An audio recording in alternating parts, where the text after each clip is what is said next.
નમસ્કાર દર્શક મિત્રો, @ગુજરાતમાં આપનું સ્વાગત છે।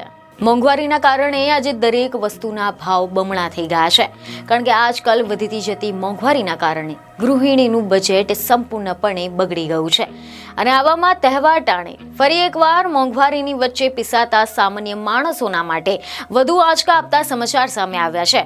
જી હા, ખાદ્ય તેલોમાં ફરી એકવાર ભાવ વધારો થયો છે। તો ચાલો જાણીએ કે કયા તેલના ડબ્બા પર કેટલા ભાવ વધી ગયા છે।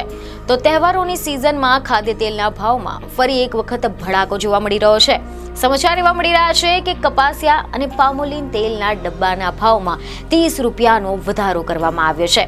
હજી હાલમાં જ બે દિવસોમાં 30 રૂપિયાનો ભાવ વધારો થયો છે અને આ ભાવ વધારાના કારણે કપાસિયા તેલના ડબ્બાનો ભાવ 2200 રૂપિયાએ પહોંચી ગયો છે, જ્યારે પામોલીનના ડબ્બાનો ભાવ 2190ની સપાટીએ પહોંચી ગયો છે।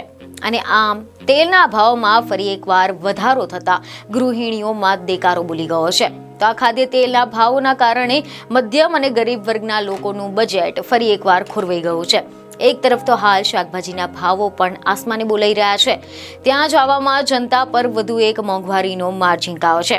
ફરી એકવાર તેલના ભાવમાં 30 રૂપિયાનો વધારો ઝીંકવામાં આવ્યો છે, એટલે કે 2 જ દિવસમાં 30 રૂપિયાનો ભાવ વધતા જનતાને એક સાંધે ત્યાં તેર તૂટે જેવી સ્થિતિ સર્જાઈ ગઈ છે। બીજને ખબર સાથે ફરી મળીશું। ધન્યવાદ।